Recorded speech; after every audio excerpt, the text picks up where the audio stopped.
At one point, you couldn't draw snakes in comic strips. I don't know why.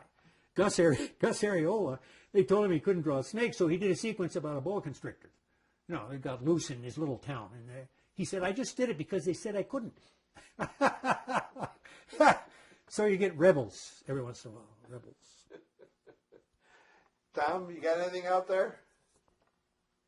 You know, I don't know. Maybe Sandy might have something, but you know, I'm more than good. I mean, there's so much stuff in there. Well, maybe I should tell what I told Manny early about how we got words like cartoon and comics, which is kind of bizarre. You know, the word cartoon is a fairly recent.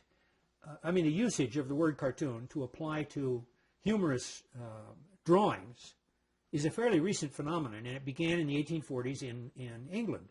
There was a weekly humor magazine called Punch, and the Houses of Parliament burned down. And so they built new Houses of Parliament, and they had all these hallways with blank walls. So they said, well, we're going to put murals on the walls. And they had a contest to have people submit ideas for these things. And Punch decided it would submit an idea. Well, the word cartoon actually comes from an Italian word, cartone, which means a preliminary sketch. And it's what mural artists used to do on the wall, actually. They'd put the plaster up, and then they'd make a charcoal quick sketch of what they were going to paint, and then they'd paint it up there. So cartone came to be used for any preliminary sketch. So when Punch submitted its idea for decorating the walls of the House of Parliament, they called it Cartoon Number 1. And it was a humorous, it was a satirical cartoon. It showed a bunch of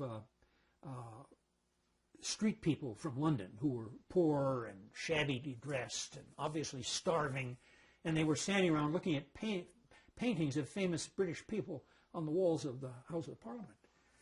And the caption was shadow and substance. Well, that's cartoon number 1, and you need the words and the pictures both.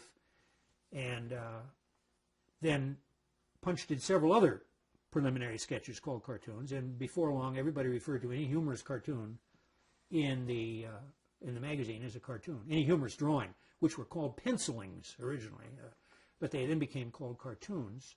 And that's how we got used to the word cartoon applied to that sort of thing. Now, we call newspaper comic strips comics. We call the comic section comics. How did that happen? Well, that was another accident of history. The Punch magazine inspired a lot of imitators, including imitations on this side of the Atlantic. One of them is called Puck, and another one was called Life. There was a third one called Judge. These were weekly humor magazines, and people called them comic weeklies or comics. Then, in about 1892 or 3, something like that, Joseph Pulitzer, who was the publisher of the New York World, he got a color press, and he wanted to make use of the colors, so he got his Sunday editor, and he said, what should we do to make color? And at first they thought they would do women's fashions, you know, they have printed in color. And the editor, his name is Morrow Goddard, he said, no, let's do like a comic weekly. At the time, well, this one has a color thing. We can do color stuff. We can do a comic weekly, like these weekly magazines. People will eat it up. And so that's what they did. Their color section was a comic weekly, and people called those comic weeklies comics. So that's how comics came to apply to funny drawings in newspapers. And after a while, the drawings were done in a sequence of panels instead of a single drawing. They became comic strips. There we go. The deterioration of language. Anything else down there? Yeah, actually, I have one thing. Just to make this personal, what do cartoons mean to you, Robert? How important are they to you? Okay, what was his question? The question is, how important are comics to you? Oh, I see. Well, considering that I spend most of my waking hours either reading them or writing about them, they're pretty important.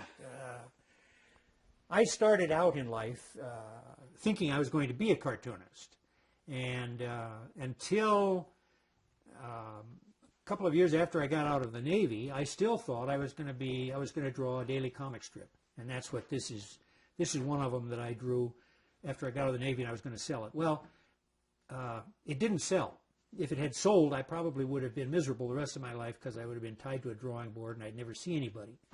But it didn't sell, and I had to make a living, so I got a job teaching school instead, and I liked that. And the further away I got from drawing comic strips, why, the further away I got from it.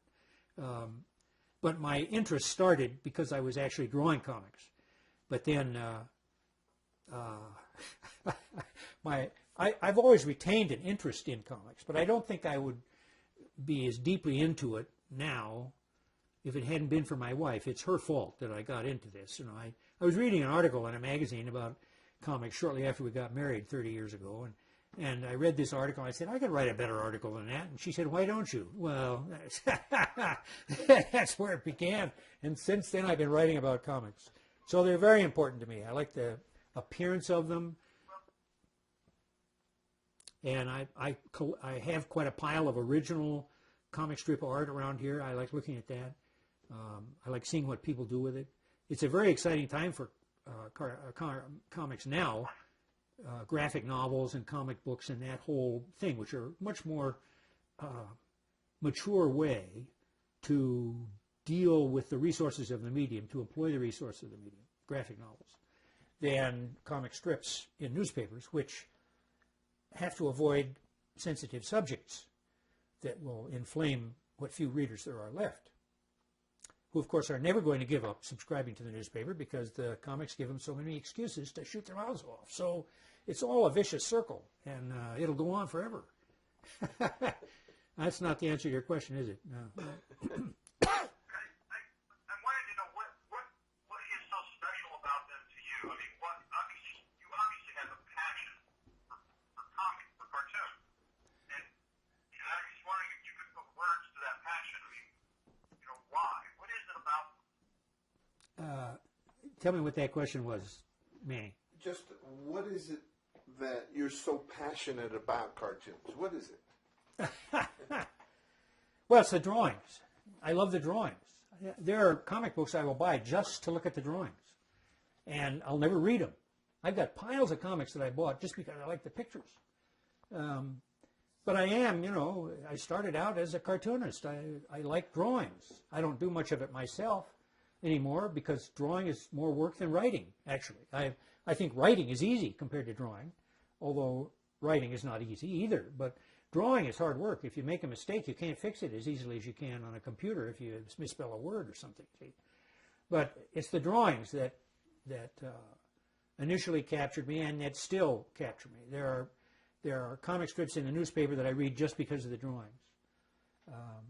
Very few of them, actually, now, because not very many of them are well drawn. But and there are comic books and graphic novels that I buy just because of the appearance of the pictures. I think we're a visual culture. I think human beings are a visual culture or represent a visual culture. So that's why things that are visual are important. Comic strips are visual, and they rely on a person's appreciation of the visual to an extent that advertising pictures don't, because they're one picture. But if you can indulge your affection for visual stimulus while also getting to a punchline that's going to make you laugh or smile, then that's a double benefit. And the same is true of graphic novels and comic books. You get a story out of it. Sometimes the story is funny, sometimes it isn't. Most of the time it isn't. But it's the pictures, Tom, that do it all the time.